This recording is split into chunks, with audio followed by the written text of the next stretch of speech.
Magandang umaga, Pilipinas. Ang severe tropical storm Opong ay kasalukuyang tumatahak sa kanluran matapos dumaan sa Sibuyan at Tablas Islands sa Romblon at patungo ito sa katimugang bahagi ng Mindoro Island.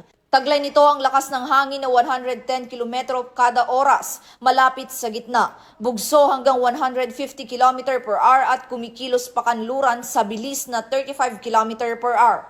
Signal number 3 ang nakataas sa Batangas, Marinduque, Romblon at Mindoro provinces, habang signal number 2 naman at 1 sa iba pang bahagi ng Luzon at Visayas.